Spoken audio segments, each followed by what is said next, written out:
depois de passar por Viena. Mas muito antes de chegar a Budapeste, o Danúbio percorre uma região especialmente desolada e solitária, onde suas águas se espalham em todas as direções, saindo do leito principal e formando um gigantesco pântano que, por muitos quilômetros, é inteiramente recoberto de salgueiros. Nos mapas, essa área desértica costuma ser representada por um azul desmaiado, que se torna ainda mais claro a partir das margens, tendo sobre a região, impressa em letras grandes e espaçadas, a palavra Sumpf, que quer dizer fronteira. Quando a cheia, essa enorme área composta de areia, cascalho e de pequenas ilhas cobertas por salgueiros é quase totalmente tomada pela água. Mas no resto do ano as copas dos salgueiros, debruçadas e batidas pelo vento, sussurram, exibindo ao sol folhas cor de prata, num movimento incessante de rara beleza. Esses salgueiros não têm a dignidade das outras árvores pois, sem tronco rígido, tornam-se arbustos humildes, de copa arredondada e fluida, balançando-se em suas hastes frágeis diante da mínima brisa. São dóceis como um gramado e seu ondear contínuo dá a impressão de que o prado intento se move como se estivesse vivo. Isto porque o vento provoca ondas que sobem e descem na superfície, ondas de folhas e não de mar, vagas verdes como as marinhas, até os galhos se contorcem, erguendo-se, e o prateado da parte interna das folhas é exposto ao sol. Feliz por transpor o limite de suas garras, o Danúbio ali se espraia à vontade, numa intrincada trama de canais que ligam as ilhas por toda parte.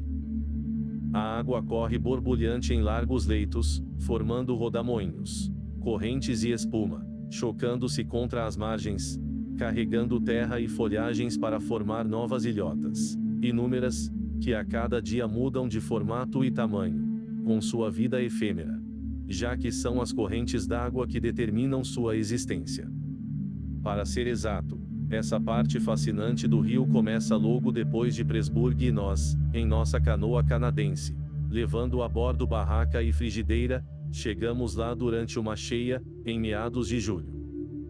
Naquela manhã, com o céu ainda avermelhado pela aurora, havíamos deixado Viana, cidade adormecida, que logo se reduziria a uma coluna de fumaça sobre as colinas azuis do Wienerwald, estampadas no horizonte. Tomamos café abaixo de Fischamende, junto a um bosque de bétulas mexidas pelo vento. Depois, entramos na corrente e passamos por Orbe, Heimburg, Petronera Carnuntum da Roma antiga de Marco Aurélio, seguindo junto às colinas sombrias de também num dos paredões dos Montes Carpáticos, onde a fronteira se insinua, à esquerda, e onde se cruza a divisa entre a Áustria e a Hungria. Remando a 12 km por hora. Logo estávamos em território húngaro, onde as águas lamacentas, sinal inequívoco de cheia, nos jogaram várias vezes contra o cascalho das margens, girando a canoa em rodamoinhos como se fosse uma rolha, até avistarmos as torres de Presburg em húngaro, Ozone contra o céu. Nesse ponto, a canoa, epinando como um cavalo bravo, disparou junto às muralhas cinzentas. Atravessou em segurança as ondas provocadas pelo ferry de Fliegendebrück. Fez uma súbita curva à esquerda e mergulhou na espuma amarela, em direção às ilhas desertas, aos bancos de areia, ao pântano, à terra dos salgueiros. A mudança foi instantânea, como quando estamos projetando fotos de uma cidade e o cenário muda sem aviso para um lago ou uma floresta. Num instante estávamos em território desolado e em menos de meia hora já não se avistava barco, cabana de pesca, telhado vermelho ou qualquer outro sinal de civilização ou de presença humana. A sensação de estar longe da humanidade, o isolamento máximo, o fascínio exercido por esse mundo de salgueiros, águas e ventos tiveram sobre nós um poder imediato. Tanto que nos dissemos, rindo, que deveríamos ter apresentado alguma espécie de passaporte em vez de audaciosamente ter penetrado naquele pequeno reino de magia e sonho, um reino reservado aos que tinha permissão para estar ali, cheio de avisos implícitos para os forasteiros com imaginação para percebê-los. Embora a tarde apenas começasse, o vento que já chicoteava com violência nos deixou cansados e logo começamos a procurar um lugar adequado para acampar e passar a noite. Mas a região, por suas características, nos desorientava e não conseguíamos encostar a canoa. Os rodamoinhos nos jogavam em direção à margem e depois nos devolviam a corrente. Os ramos dos salgueiros feriam nossas mãos quando tentávamos segurá-los para parar o barco e percorrermos um bom trecho de água junto aos bancos de areia até que uma forte lufada de vento lateral nos empurrou para um recanto e conseguimos afinal atracar, erguendo uma nuvem de água com a proa. Rindo muito e ofegantes com tamanho esforço, caímos ali na areia quente, ao abrigo do vento, sob um sol escaldante e um céu do mais absoluto azul, enquanto à nossa volta, cercando-nos por todos os lados, um imenso exército de salgueiros dançava e gemia, as folhas cor de prata cintilando em agitação, como se fossem milhares de mãozinhas aplaudindo nossa proeza. Que rio! Disse para meu companheiro, pensando em todo o percurso que havíamos feito desde a Floresta Negra e em como, no começo de junho, muitas vezes fôramos obrigados a empurrar o barco para vencer os bancos de areia. Ele não vai nos pregar nenhuma peça, vai? Disse meu amigo, puxando o barco um pouco mais para cima, onde estaria seguro, e em seguida se ajeitando para descansar. Deitei-me de lado na areia e, sentindo com prazer a força dos elementos água, vento, areia, o forte calor do sol, pensei na longa jornada já feita. No rio imenso que se estendia à nossa frente até o Mar Negro e em como era um homem de sorte por ter um companheiro de viagem como meu amigo, o sueco.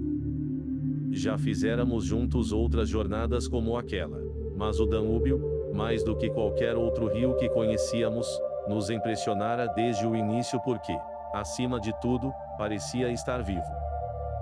Desde sua tímida e borbulhante entrada no mundo, por entre os jardins de pinheiros de Donaueschingen, até esse trecho em que começava a se transformar um grande rio, brincando de se espalhar pelos pântanos, solitário e sem limites. Ele sempre nos fizera sentir como se seguíssemos os rastros de uma criatura viva.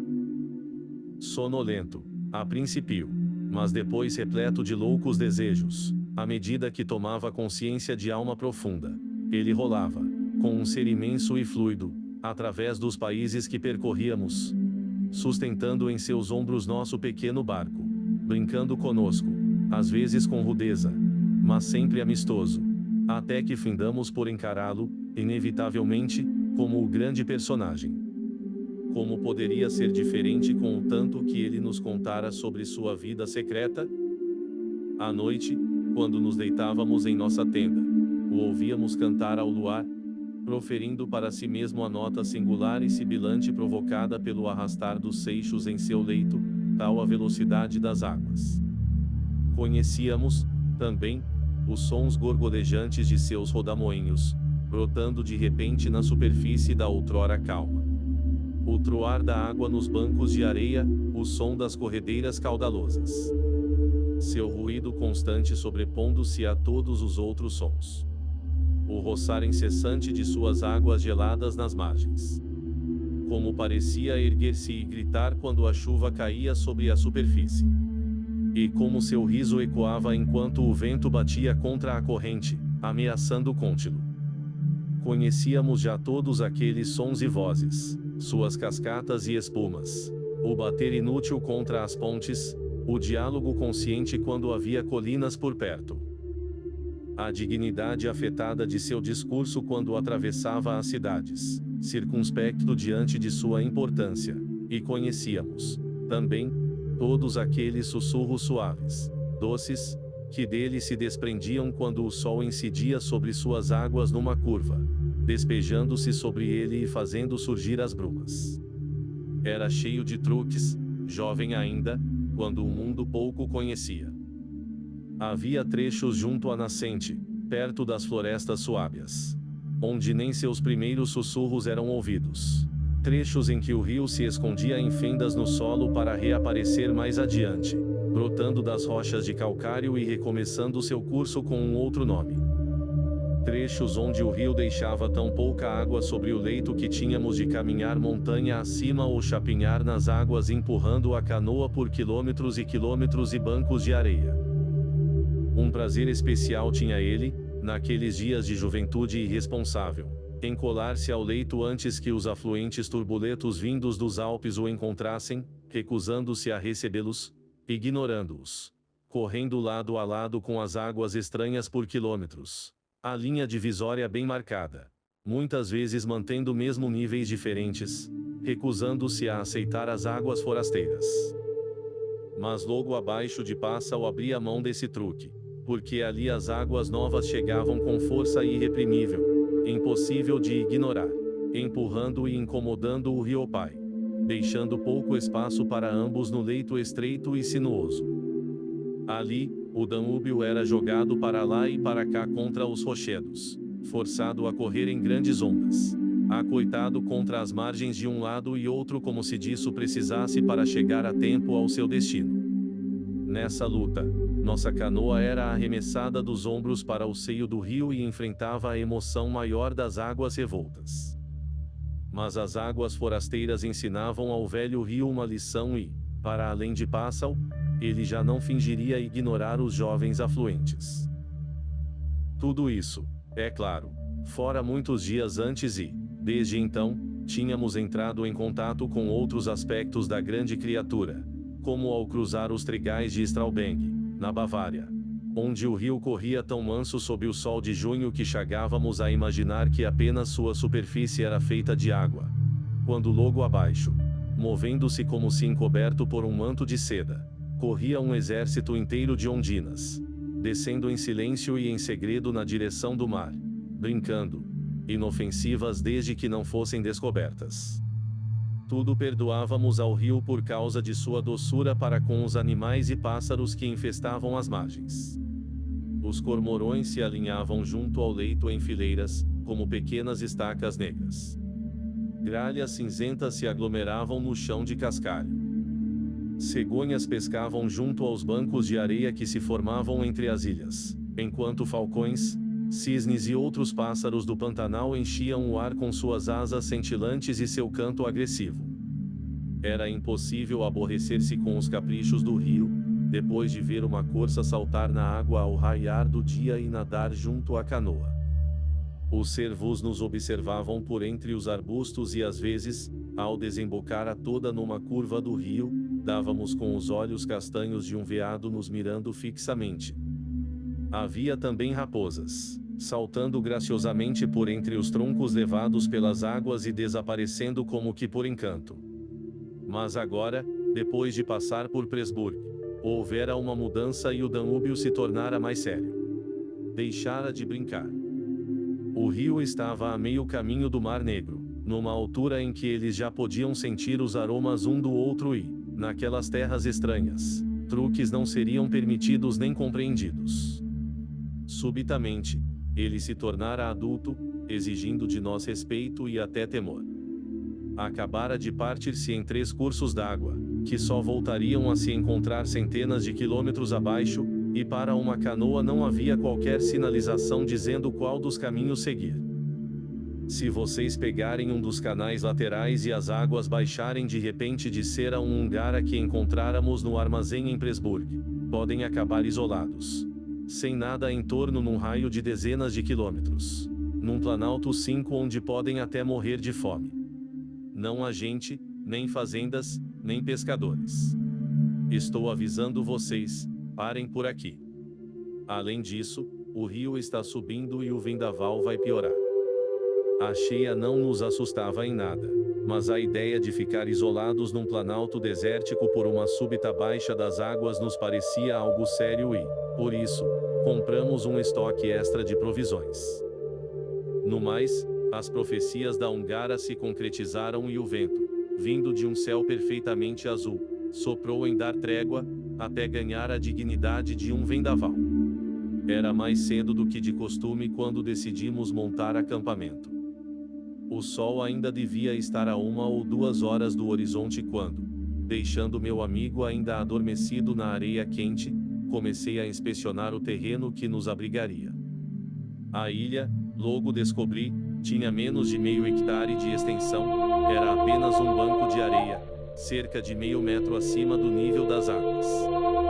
A ponta, que ficava na direção do horizonte, estava coberta pelo vapor d'água, tal a força com que o vento batia na crista das ondas. A ilhota tinha formato triangular, com o vértice superior apontado contra a corrente. Ali fiquei por alguns minutos, olhando a correnteza impetuosa e avermelhada descer com um troar tremendo, saltando em ondas contra as margens como se fosse arrancá-las para depois se dividir em dois cursos espumantes, de ambos os lados da ilha. O solo parecia tremer com o choque das águas, enquanto os salgueiros, batidos pela ventania, aumentavam a curiosa ilusão de que toda a ilha se movia. Acima, por 2 ou 3 quilômetros, via o rio, despejando-se em minha direção. Era como olhar a parede íngreme de uma montanha a partir de seu sopé, branca como espuma, batendo-se em toda parte como a se exibir para o sol. No mais, a ilha era inteiramente coberta por salgueiros, o que dificultava a caminhada, mas dei uma volta por ali assim mesmo.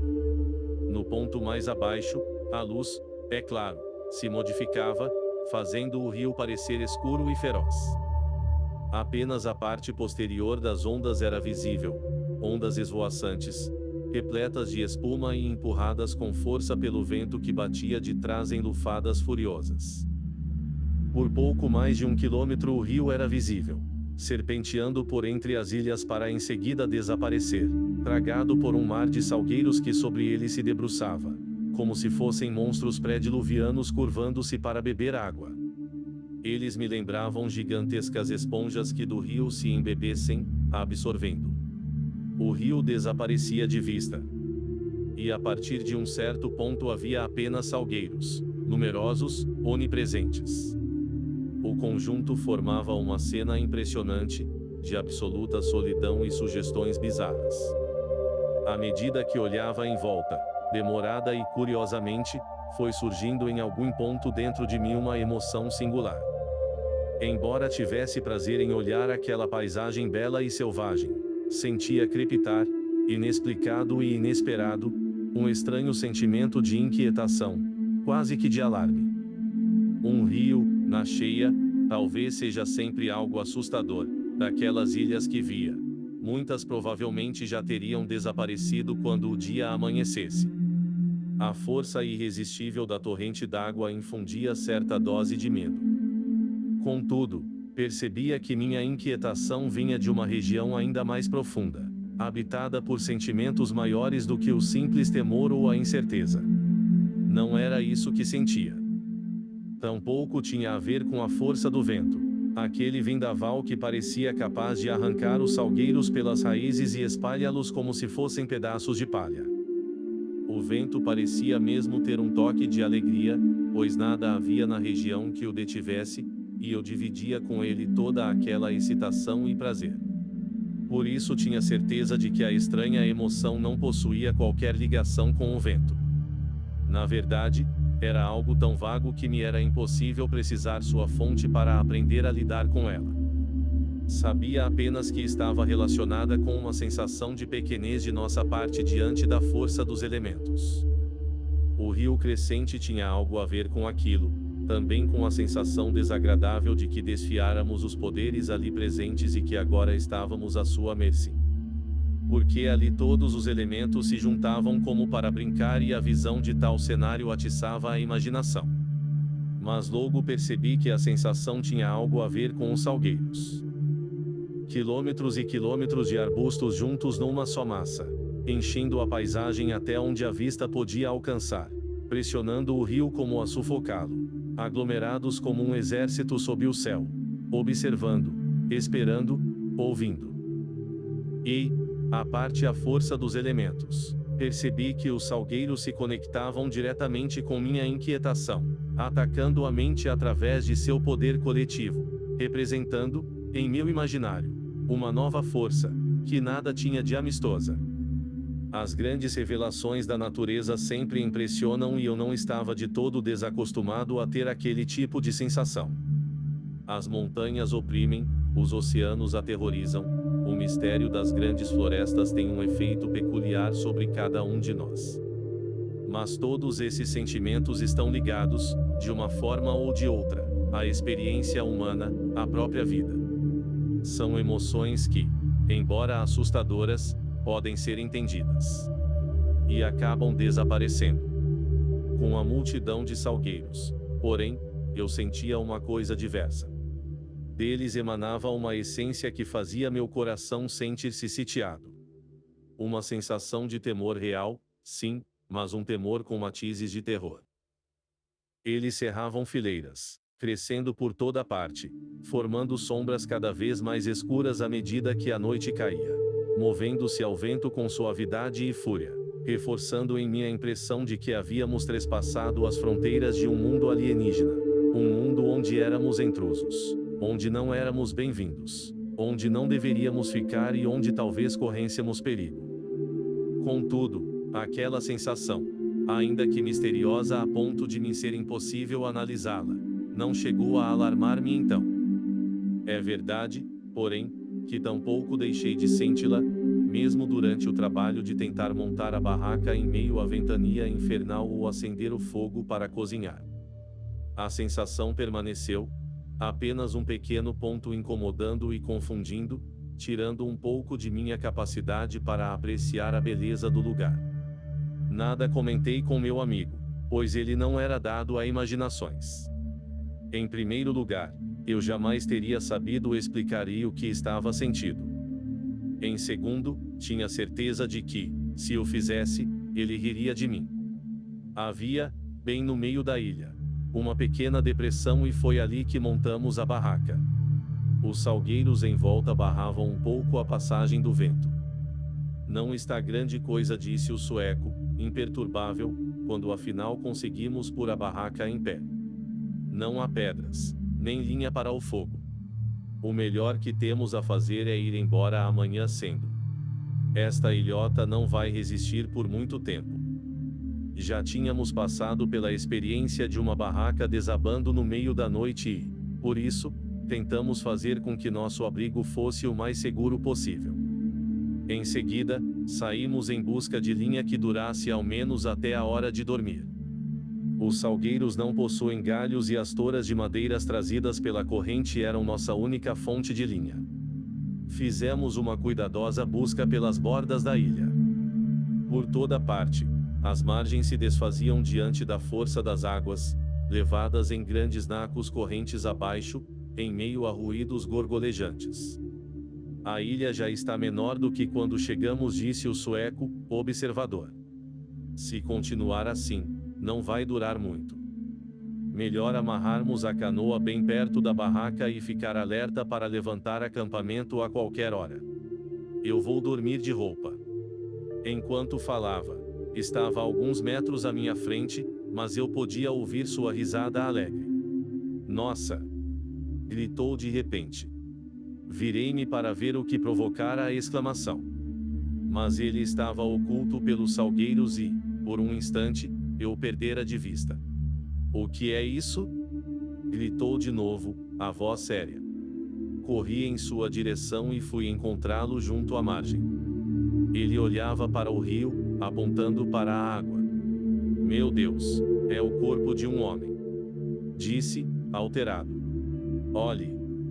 Alguma coisa escura, sendo revirada em meio à espuma, passava depressa, levada pela correnteza. Às vezes desaparecendo para novamente vir à tona. Devia estar a uns 7 metros da margem e, no momento em que passava bem diante de onde estávamos, desembarcou e ficou de frente para nós. Vimos seus olhos refletindo a luz do sol, olhos amarelos e estranhos, que faiscavam quando o corpo se virou.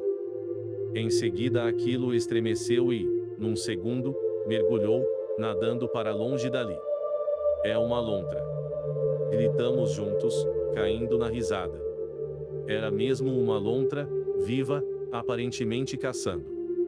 Mas, curiosamente, parecera por um momento o corpo de um homem afogado, revirando ao sabor da corrente. Muito além ela voltou a emergir e vimos seu pelo escuro, molhado, brilhando ao sol. Pouco depois, quando já voltávamos ao acampamento, os braços carregados de linha, outra coisa nos chamou a atenção no rio. Dessa vez, era mesmo um homem dentro de um barco. Uma canoa pequena no Danúbio era uma visão comum em qualquer época, mas ainda naquela região desértica, em dias de cheia. Sua presença ali era tão inesperada que parecia irreal. Ficamos de pé, olhando. Fosse por causa do sol oblíquo ou pelos reflexos da água esplendidamente iluminada àquela hora. O fato é que, não sei bem, mas me foi impossível focalizar com exatidão aquela aparição etérea. Parecia mesmo ser um homem, de pé sobre uma canoa de fundo chato, com um longo remo nas mãos, sendo levado pela corrente a toda velocidade, junto ao outro lado do rio. Dava a impressão de estar olhando em nossa direção, mas a distância era grande e a luz muito incerta para que pudéssemos observá-lo melhor.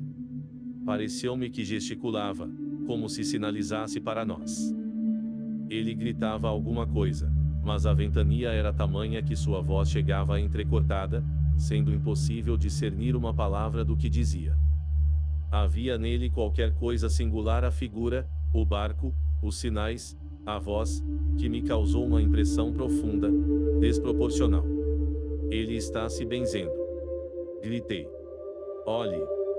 Ele está fazendo o sinal da cruz. É verdade, disse o sueco, protegendo os olhos da claridade e tentando observar o homem que se afastava.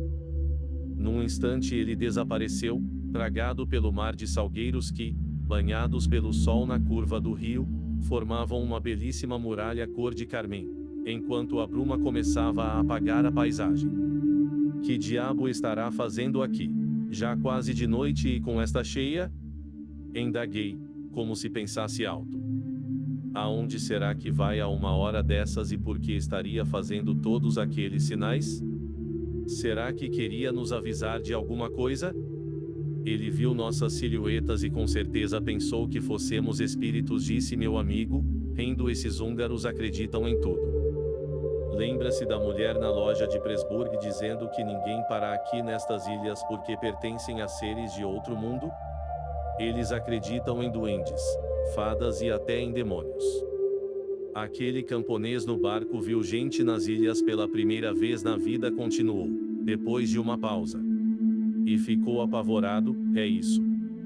O tom de voz do sueco não era convincente e notei qualquer coisa diferente no jeito dele, embora não soubesse dizer o que. Se tivessem mesmo imaginação, disse. Rindo alto, lembro-me de tentar fazer o máximo de barulho possível. Povoariam este lugar com os deuses da antiguidade. Os romanos devem ter invadido a região com seus santuários, seus altares sagrados e suas divindades primitivas. O assunto mudou e voltamos para perto do fogo, pois meu amigo não era muito chegado a conversas fantasiosas. Na verdade, lembro-me de, naquele momento, ter pensado em como era bom ele ser assim. Seu jeito impassível e sua natureza prática de repente me transmitiram uma sensação reconfortante. Era de fato um temperamento extraordinário o dele. Numa canoa, era capaz de dominar as corredeiras como um índio, de enfrentar os rodamoinhos e as pontes perigosas melhor do que qualquer homem branco. Era um grande companheiro de viagens e aventuras, sempre forte diante das adversidades. Observando seu rosto sério, o cabelo louro e encaracolado, enquanto carregava com esforço uma pilha de linha o dobro do tamanho da minha, fui tomado por um sentimento de alívio. Sim, eu me sentia particularmente feliz com a presença do sueco, ele que, com seu jeito de ser, só dizia aquilo que de fato queria dizer, sem segundas intenções. O rio continua subindo, informou, como se adivinhasse meus pensamentos, enquanto jogava no chão sua acha de linha. Esta ilha vai estar submersa em 2 dias se a cheia não passar. Eu gostaria de que o vento parasse, comentei. Não me importo nem um pouco com o rio. A cheia, na verdade, não era uma ameaça para nós. Podíamos levantar acampamento em 10 minutos e, além disso, quanto mais água tivéssemos, melhor. Assim teríamos correnteza mais forte e menos risco de encalhar no leito de cascalho, sempre uma ameaça ao casco da canoa. Ao contrário de nossas expectativas, o vento não diminuiu com o pôr do sol. Pareceu mesmo aumentar à medida que escurecia, uivando sobre nossas cabeças e sacudindo os salgueiros como se fossem fio de palha. As lufadas provocavam sons estranhos, às vezes estrondos fortes como um tiro, que desabavam sobre as águas e sobre a ilha enchicotadas de enorme prazer-poder. Faziam-me pensar no troar que um planeta deve fazer ao cruzar o espaço, se nos fosse dado ouvido. Mas o céu continuava limpo de nuvens e logo depois do jantar surgiu do leste a lua cheia, cobrindo o rio e a planície de salgueiros uivantes com uma luz clara como o dia. Ficamos deitados em nosso pedaço de areia junto à fogueira, fumando, ouvindo os ruídos da noite que nos cercava e conversando animados sobre aventuras passadas ou sobre planos futuros. O mapa da jornada estava aberto e pregado na porta da barraca, mas o vento forte tornava difícil examiná-lo e acabamos por baixar a cortina e apagar a lanterna. Restou-nos a chama da fogueira suficiente para acender os cigarros e iluminar nossos rostos, cujas chispas dançavam enlouquecidas, como se fossem fogos de artifício. A alguns metros dali, o rio gorgolejava e sibilava. De tempos em tempos, um ruído mais forte anunciava que outro pedaço de margem se desprendera. Nossa conversa, notei, versava sobre cenários e acontecimentos distantes, como nossas primeiras noites na Floresta Negra ou qualquer outro assunto que nada tivesse a ver com o momento presente, do qual só falávamos o mínimo necessário quase como se tivéssemos feito um acordo tácito para evitá-lo. Nem mesmo os episódios da lontra e do homem no barco foram citados, quando normalmente teriam sido o principal assunto da noite. Num lugar como aquele, eram temas proibidos. Como havia pouca linha, não era fácil manter a fogueira acesa e ainda por cima o vento soprava em nossos rostos a fumaça, que tragávamos a contragosto. Por isso, combinamos que nos alternaríamos, saindo cada um de uma vez para procurar madeira na escuridão. As quantidades que o sueco trazia me davam a impressão de que estava passando tempo demais em sua busca.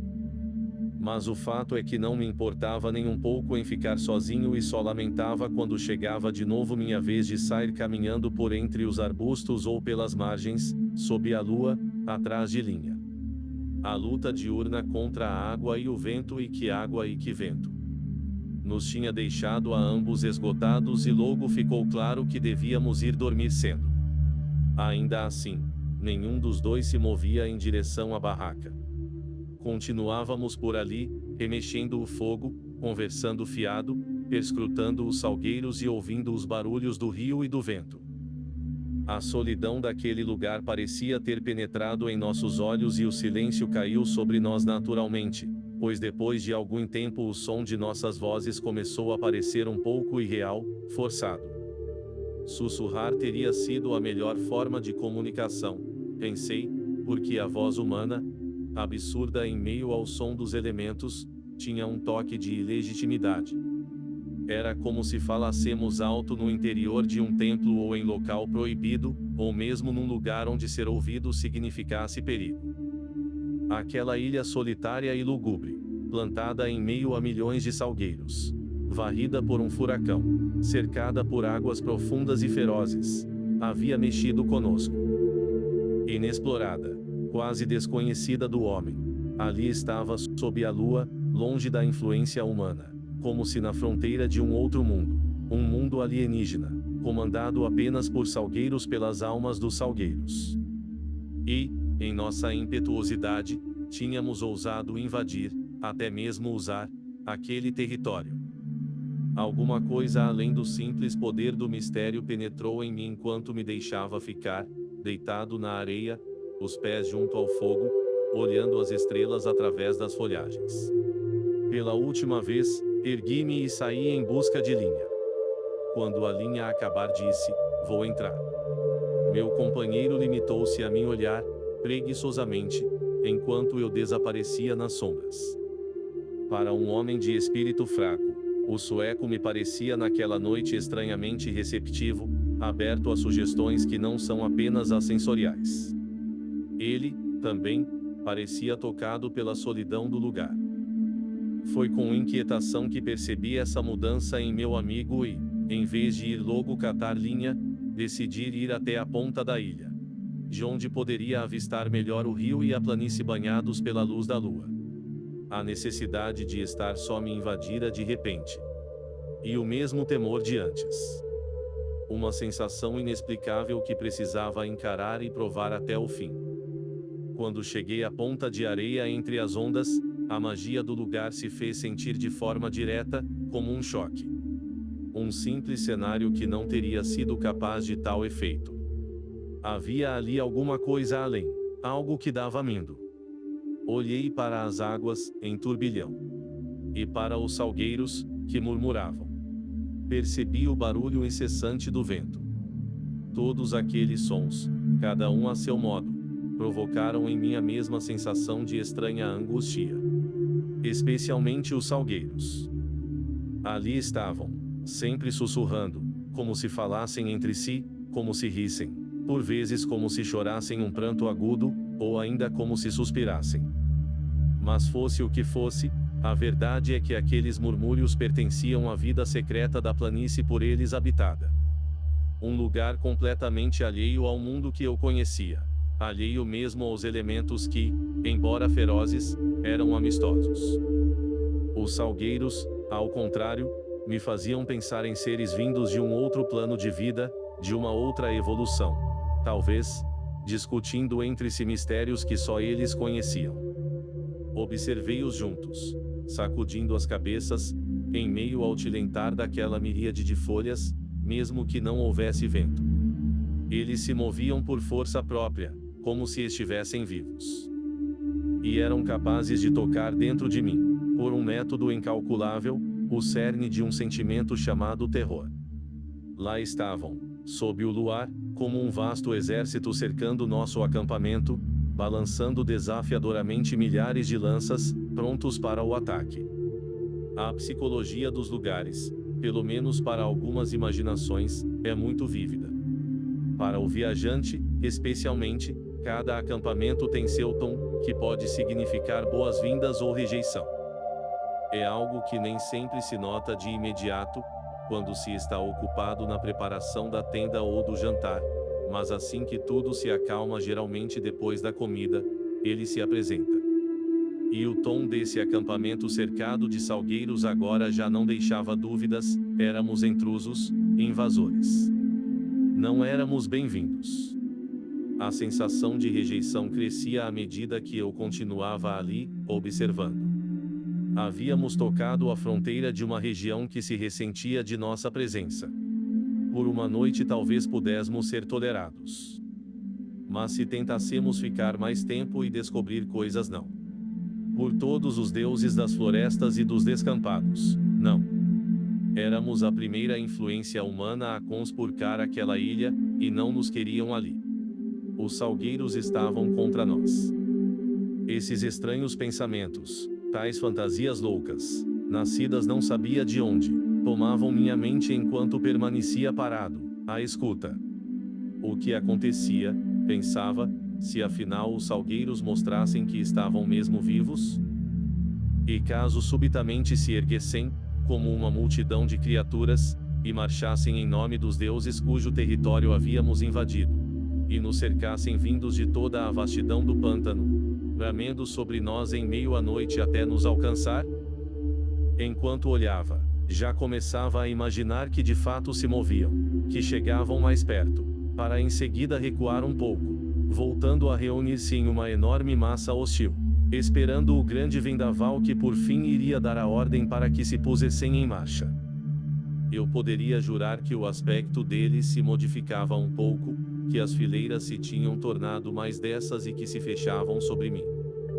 O canto estridente e melancólico de um pássaro noturno soou em cima de minha cabeça e por um momento quase perdi o equilíbrio quando o banco de areia sobre o qual me encontrava fendeu-se e, com estrondo, desabou no rio, levado pela correnteza. Dei um passo atrás no instante exato e segui caminho, em busca de linha, já quase rindo das fantasias tolas que tinham povoado minha mente, impressionando-me. Lembrei do que o sueco dissera sobre ir embora no dia seguinte e estava justamente pensando em como concordava com isso quando me virei e dei com ele, objeto de meu pensamento, parado à minha frente. Estava bem próximo. Mas o ruído dos elementos havia encoberto sua aproximação. Você demorou tanto, gritou, tentando sobrepujar o vento que pensei que tivesse acontecido alguma coisa. Mas havia algo em seu tom de voz, e também na expressão de seu rosto, que ia além daquelas palavras.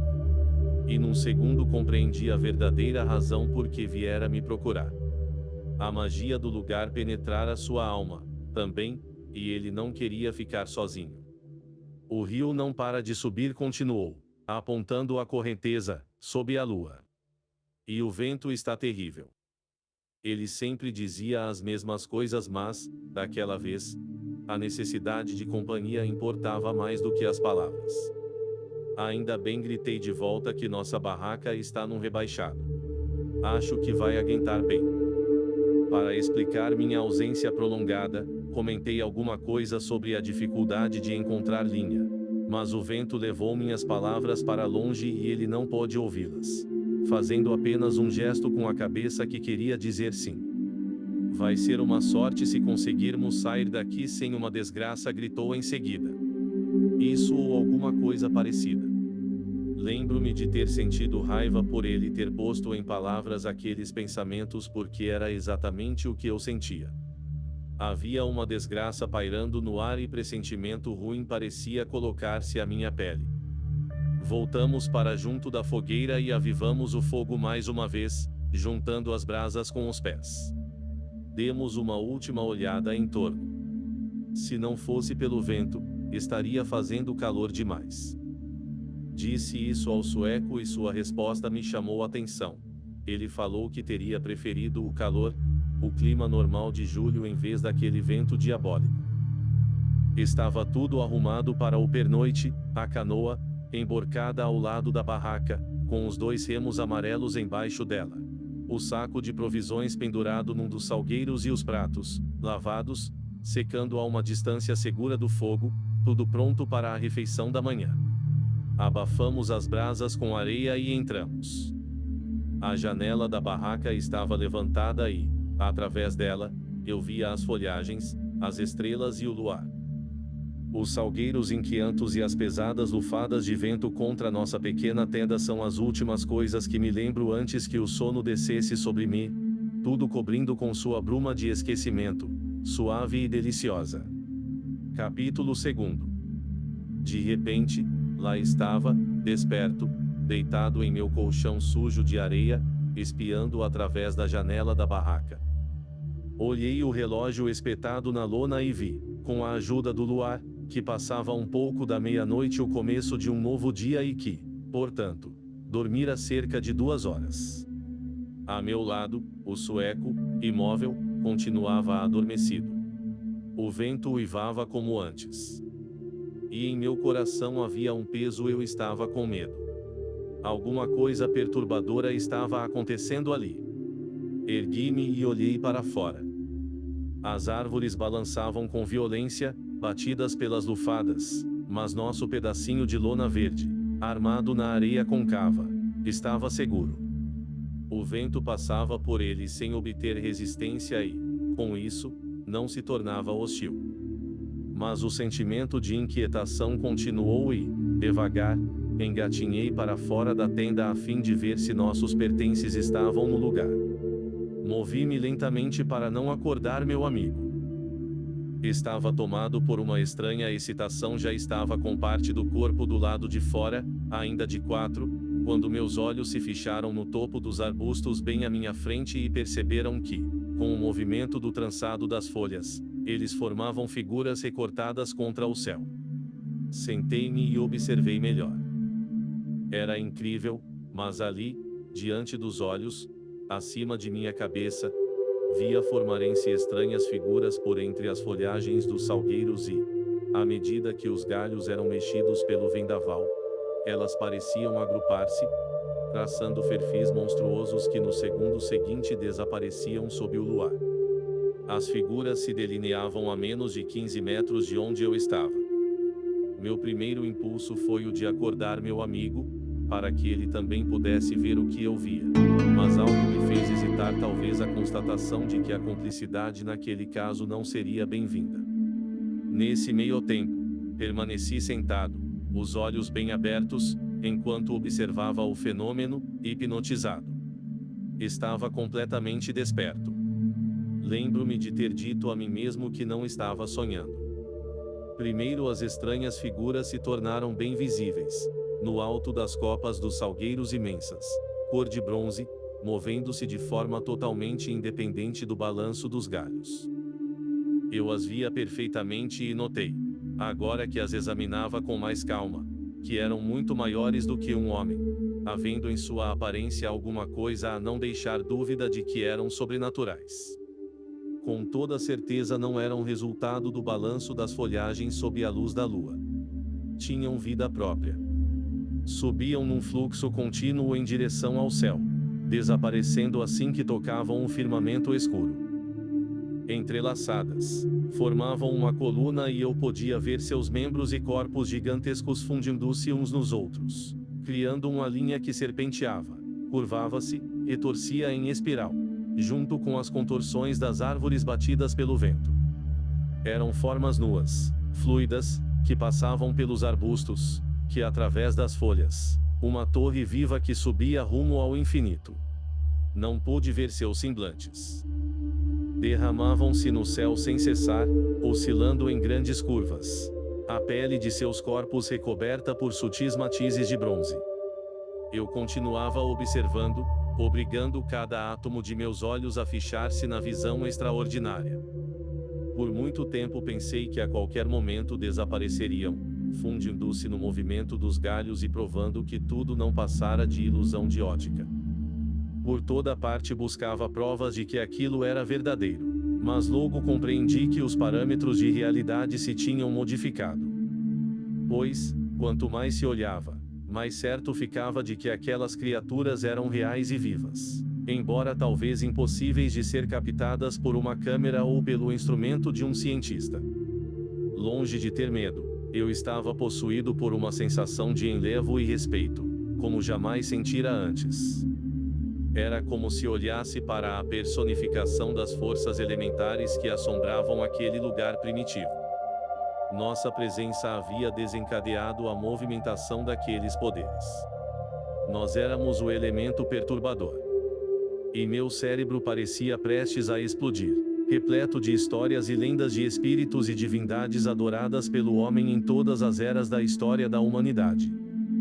Mas, antes que pudesse encontrar uma explicação para o que acontecia, alguma coisa me fez ir em frente e, rastejando na areia, ergui-me. Senti o calor do chão sob os pés descalços. O vento açoitava meu rosto, meus cabelos. E o barulho ensurdecedor do rio me atingiu de chofre. Tais coisas, sabia, eram reais e provavam que meus sentidos reagiam normalmente.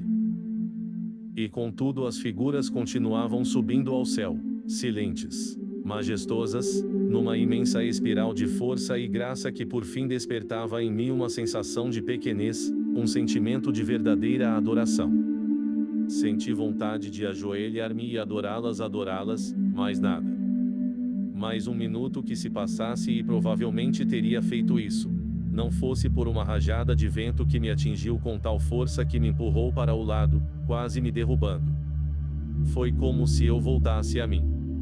Alguma coisa se modificou em meu ponto de vista. As figuras ainda estavam lá, subindo ao infinito através do coração da noite, mas minha razão voltava a afirmar-se. Aquilo só podia ser uma experiência subjetiva não menos real por causa disso, mas ainda assim subjetiva. A combinação da luz da lua e dos galhos havia desenhado aquelas sombras no espelho de minha imaginação, de alguma forma projetando-as para o exterior, fazendo com que parecessem objetivas. Era isso, só podia ser isso. Eu fora vítima de uma curiosa, de uma vívida alucinação. Tomei coragem e comecei a mover-me pelo caminho de areia.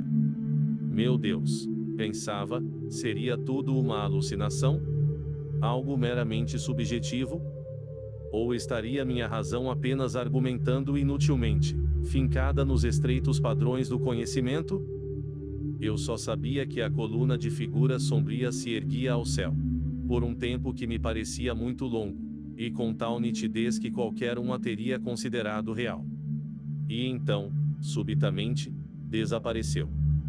E assim que se esvaneceu, com ela cessando no átimo toda a atmosfera onírica de sua presença, o medo me tomou por inteiro, num jato gelado. O sentido oculto daquela região solitária e assombrada penetrou de repente em mim, fazendo-me estremecer de pavor. Olhei em torno um olhar de horror, quase em pânico, tentando imaginar como fugir dali. E então, vendo que não teria como fazê-lo, arrastei-me silenciosamente de volta à barraca e deitei-me em meu colchão, baixando a cortina para não mais ver os salgueiros e a lua, e enterrando o rosto nas cobertas para amortecer o som do vento que me aterrorizava. Capítulo 3. Talvez para me convencer de que não havia sonhado. Lembro-me de que demorei muito até finalmente mergulhar num sono inquieto e agitado. E, mesmo então, era um sono superficial, como se parte de mim permanecesse alerta, prestando atenção ao passar das horas. Mas, da segunda vez que acordei, dei um pulo, movido pelo mais absoluto terror. Não fora o vento ou o rio que me haviam despertado, e sim a lenta aproximação de algo que fora corroendo aos poucos a porção de sono em que estava mergulhado até que ela desaparecesse por completo e eu me encontrasse erguido e à escuta. Ouvi nitidamente, vindo lá de fora, uma infinitude de pequenos ruídos. Eu sabia que aquele murmúrio vinha num crescendo há algum tempo e que, mesmo enquanto dormia, já o escutava. Sentei-me, nervoso, como se não tivesse dormido nada. Respirava com dificuldade, sentindo um peso sobre mim. Apesar da noite quente, meu corpo estava coberto de suor frio e tremia. Alguma coisa parecia pressionar as laterais e ao alto de nossa barraca. Seria o corpo do vento? Ou o murmúrio da chuva caindo das folhas? Ou mesmo os jatos d'água erguidos pelo choque do vento com o rio, formando gotas gigantescas? Num segundo, pensei em várias possibilidades. De repente, a explicação surgiu em minha mente: um galho do álamo, única árvore grande que havia na ilha, tinha sido arrancado pelo vento. Seguro apenas pelos outros galhos da árvore, cairia com a primeira lufada mais forte e nos esmagaria. Eram suas folhas que farfalhavam e se agitavam acima da lona esticada da barraca. Ergui a porta da tenda e corri para fora, chamando o sueco para que me seguisse. Mas assim que me vi de pé do lado de fora, percebi que nada ameaçava a barraca. Não havia qualquer galho pendurado. Nem chuva, nem jatos d'água. Não havia nada se fechando sobre nós. Uma luz fria, acinzentada, deixava-se filtrar pelos arbustos e banhava a areia clara.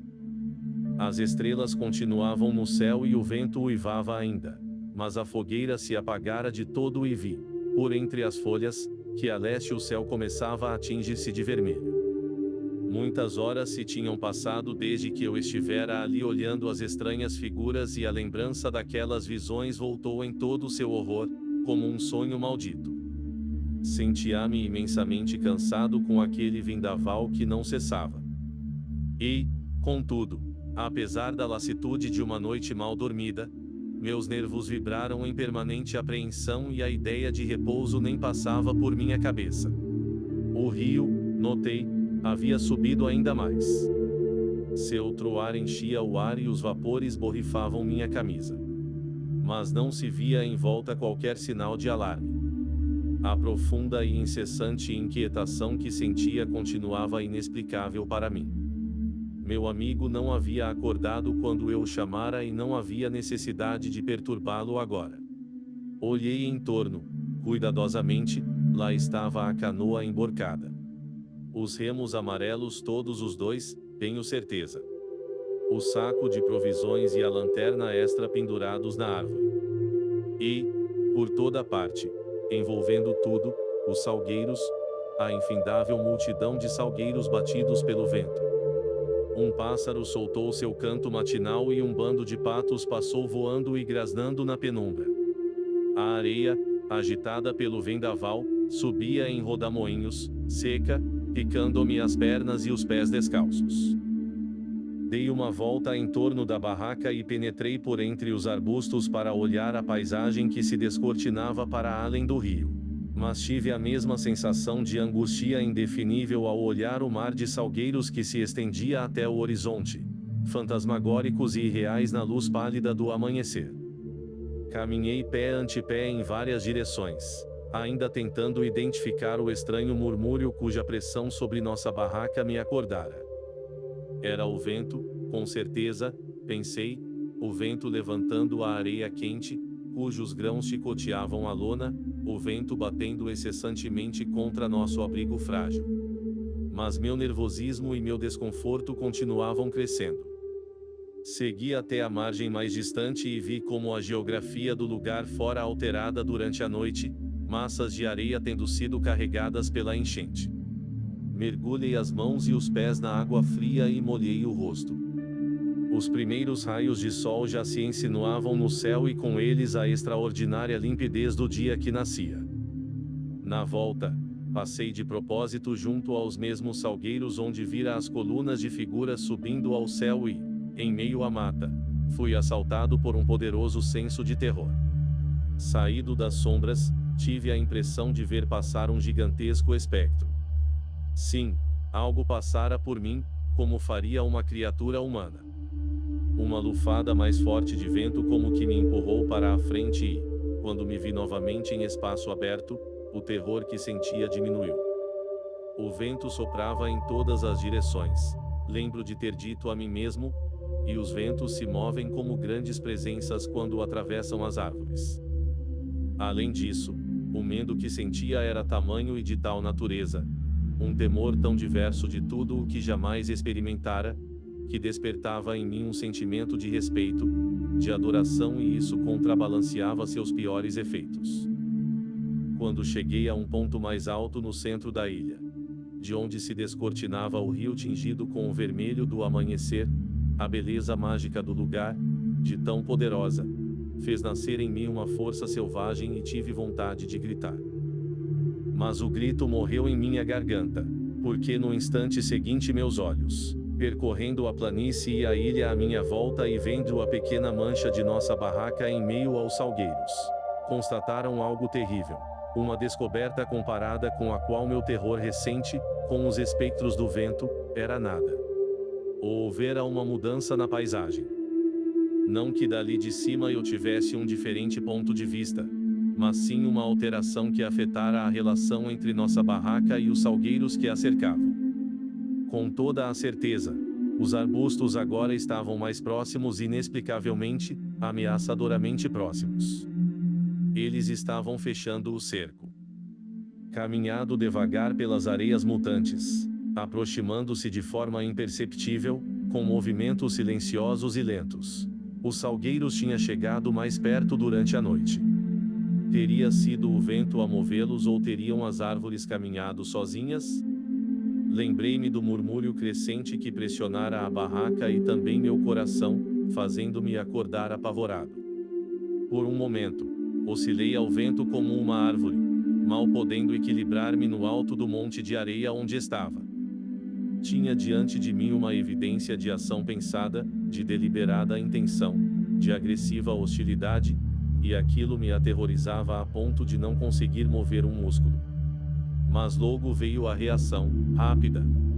A ideia era tão improvável, tão absurda, que quase explodi numa gargalhada.